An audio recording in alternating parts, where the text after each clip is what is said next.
கர்த்தரும்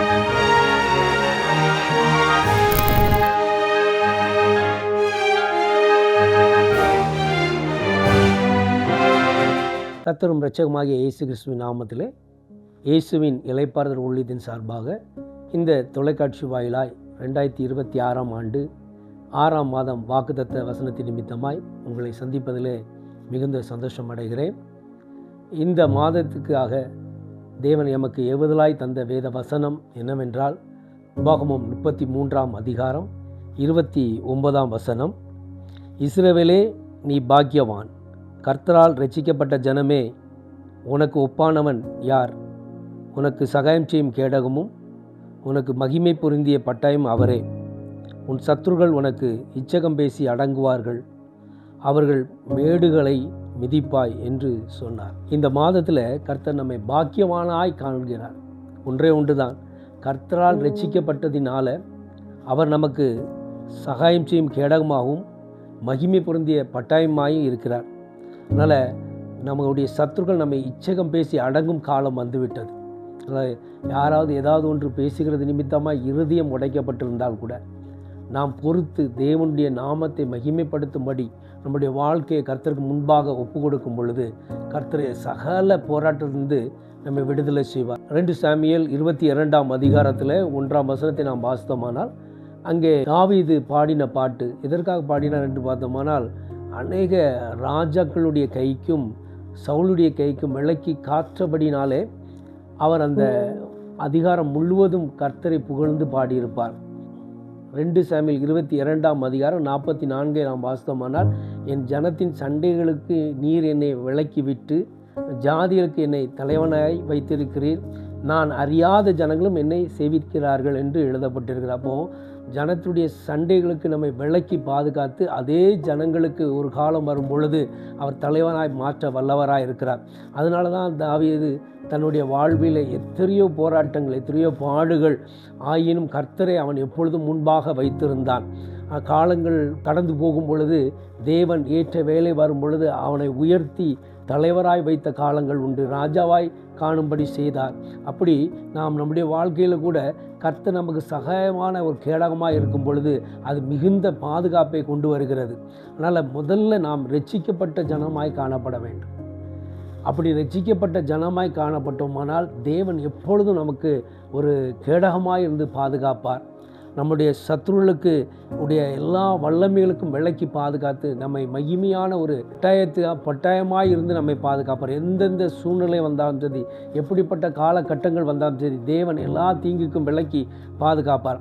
அதற்கு ஒன்றே ஒன்று தான், நாம் இரட்சிக்கப்பட்ட ஜனமாக இருக்க வேண்டும். இரட்சிப்பு என்பது என்ன என்று பார்த்தோமானால், நாம் கர்த்தருக்குள்ளாக வாழ்கிற அந்த வாழ்க்கை பரிசுத்தமான ஒரு வாழ்க்கை. அப்போ பரிசுத்தமான ஒரு வாழ்க்கை நாம் வாழ ஆரம்பித்து விட்டோம்னால் நம்முடைய வாழ்விலே ஒரு தீங்கும் அணுகாதபடி கர்த்தர் நமக்கு ஒரு கற்குள்ள பட்டாயமாக இருந்து நம்மை பாதுகாப்பார். அது மாத்திரமல்ல, சத்ருவினுடைய எல்லா இச்சக வார்த்தைகளுக்கும் நம்ம விலக்கி ஒரு காலம் வரும்பொழுது அவர்கள் மேடை மிதிக்கும்படியாய் செய்வார். ஒருவேளை மேட்டிமையானவர்கள் வாழ்கிற இந்த உலகத்தில் தான் நாம் வாழ்ந்து கொண்டு இருக்கிறோம். அப்போது இந்த மேட்டுமை யாருக்கு வருகிறது என்று பார்த்தோம்னால், ஒருவரை குறித்து பொறாமையினாலே இச்சகம் பேச ஆரம்பித்து விடுவார்கள். ஒருவனுடைய முன்னேற்றத்தை காணும் பொழுது அவர்களுக்கு எரிச்சல் உண்டாகி விடுகிறது, இருதயத்திலே சமாதானமற்று போய் விடுகிறார்கள். அதனால் அந்த கோபத்தினாலே அந்த வெளிப்பாடுகள் எப்படி இருக்கிறது என்று பார்த்தோமானால், பிறரை குறித்து அவதூறு பேசுவதும் இச்சகம் இப்படிப்பட்ட நாவுகளுடையவர்களாய் மாறிவிடுகிறார்கள்.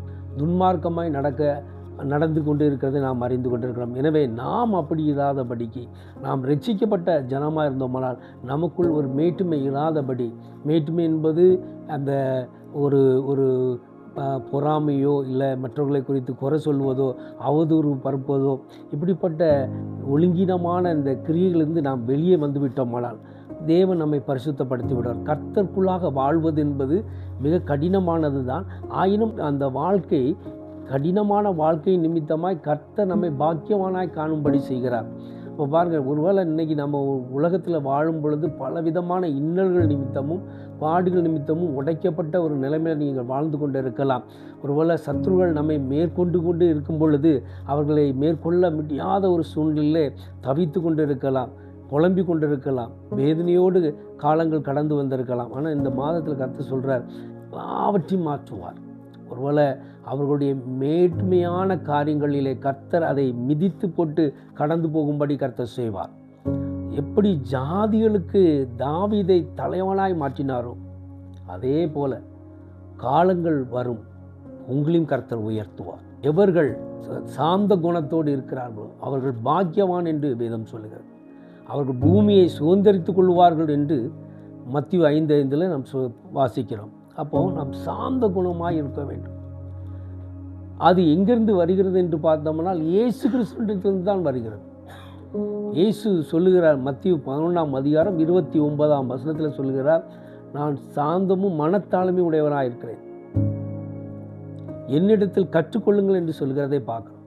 அப்போ நாம் இயேசுவின் பிள்ளைகளாக இருந்தோமானால் அவரிடத்தில் எதை நாம் கற்றுக்கொண்டோமோ அதில் நிலைத்திருக்க வேண்டும். அவருடைய சுமை லகுவாய் இருக்கிறது என்று சொல்லுகிறார். அந்த நுகத்தை ஏற்றுக்கொள்கிற அனுபவம் நமக்குள் இருக்க வேண்டும்.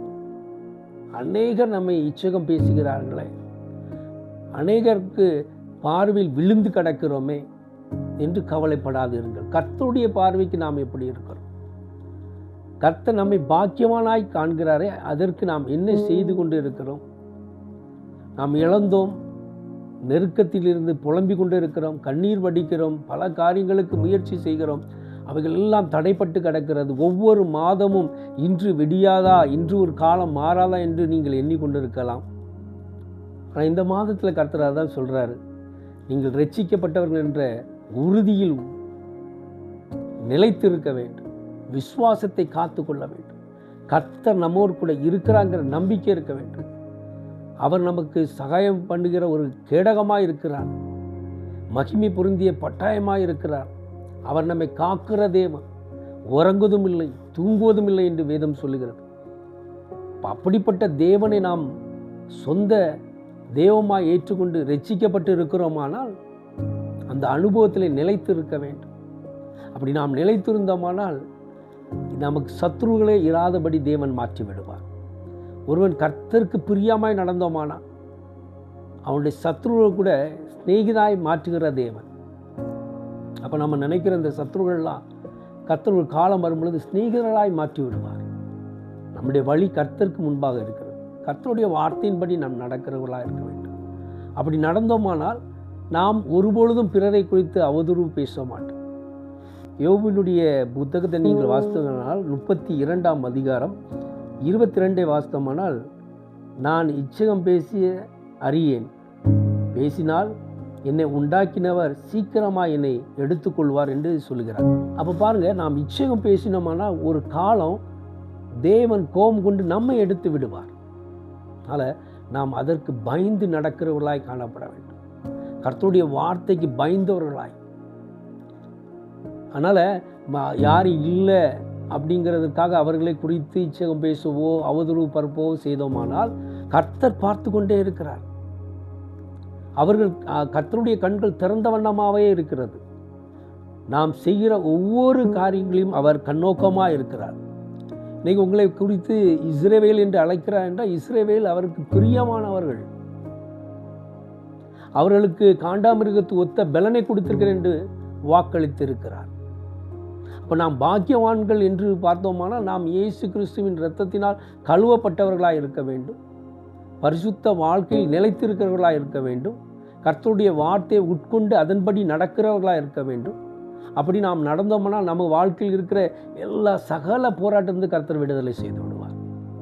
எவர்கள் மேடுகளை மிதிக்கத்தக்க உன் கால்களை பலமுள்ளதாய் மாற்றி விடுவார். எப்படிப்பட்டவர்களாக இருக்கட்டுமே, பெரிய ஐஸ்வர்யவானாக இருக்கலாம், அதிகாரத்தில் உள்ளவர்களாக இருக்கலாம், உறவினர்களாக இருக்கலாம், அவர்கள் உங்களை புண்படுத்தி கொண்டே இருக்கலாம். வீட்டுக்குள்ளே உன் வீட்டாரை சத்ரு என்று வேதம் சொல்லுகிறது. அப்படி சத்ருகளாய் எழும்புகிறவர்களுக்கு முன்பாக கர்த்தருடைய நாமத்தின் நிமித்தமாய் நீ பொறுத்து சமாதானத்தோடு சாந்த குணத்தோடு நீ வாழ்ந்தே ஆனால் கர்த்தர் உனக்காக யுத்தம் பண்ணுவார். கர்த்தர் எப்படி தாவீதை எல்லா ராஜாக்களுடைய கரங்களுக்கும் சவுளுடைய கைக்கும் விலக்கி பாதுகாத்தாரோ அதே போல நம்மை பாதுகாப்பார். காப்பது மாத்திரமல்ல, ஜனத்துடைய சண்டைகளுக்கு விலக்கி பாதுகாத்து அந்த ஜனத்திற்கே தலைவராய் மாற்றுகிற தேவன் அவர். அறியாதவர்கள் வந்து சேவிக்கத்தக்க ஒரு மேன்மையான ஒரு நிலையிலே நம்மை வைத்து விடுவார். அப்போ நம்முடைய நம்பிக்கையும் விசுவாசமும் இயேசு கிறிஸ்துவை மட்டுமே அன்றி கொண்டு இருக்க வேண்டும். அவரை பற்றி கொள்ள வேண்டும். அவர்களை நிலைத்திருக்க வேண்டும். அவருடைய வார்த்தையை கை கொள்ள வேண்டும். அப்படி நாம் வாழ்ந்தோமானால் எத்தனை சத்துருக்கள் எழும்பினாலும் சரி,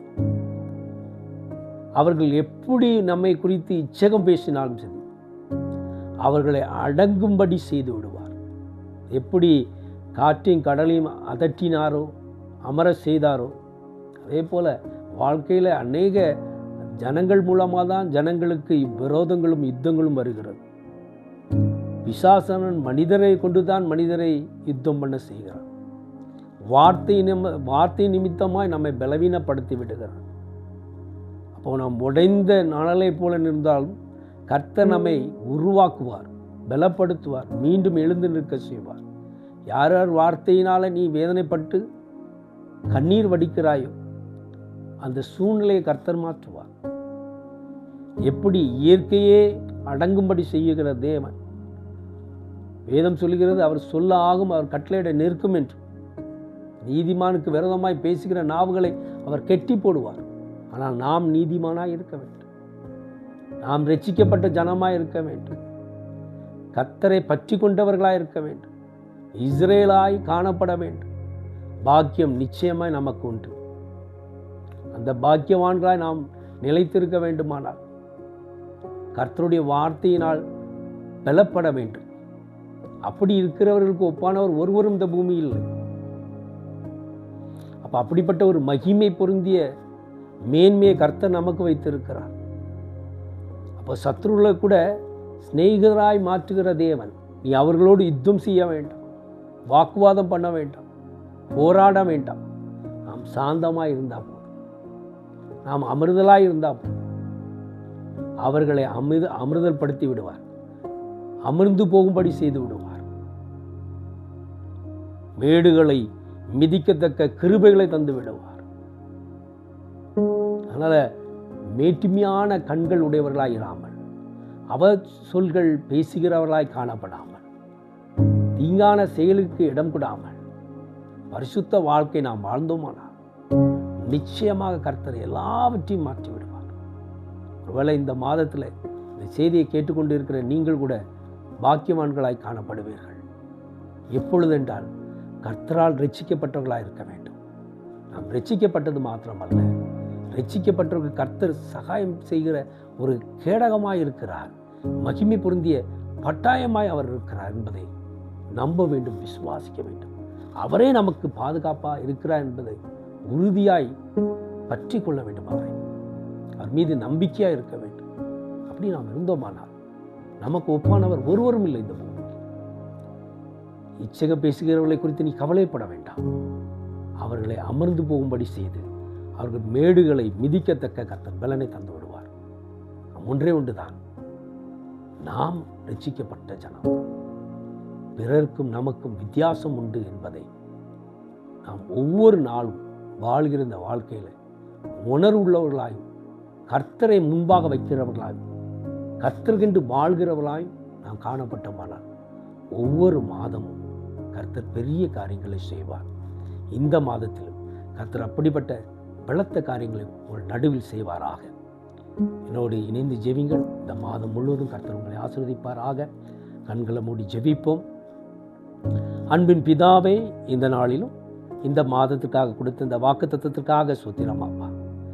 இஸ்ரவேலே, நீ பாக்கியவான் என்று சொல்லியிருக்கிறது. நாங்கள் பாக்கியவான்கள் ஆண்டவரே. எங்கள் ஒவ்வொருவரையும் நீர் தொடுவேராக, எங்களை பாதுகாப்பேராக, பராமரிப்பேராக. எங்களுக்கு விரோதமாக எழும்புகிற ஆயுதங்கள் எல்லாம் வாய்க்காதே போகட்டும். இந்த சத்தியத்தை கேட்ட ஒவ்வொருடைய காதும் திறக்கப்படட்டும்.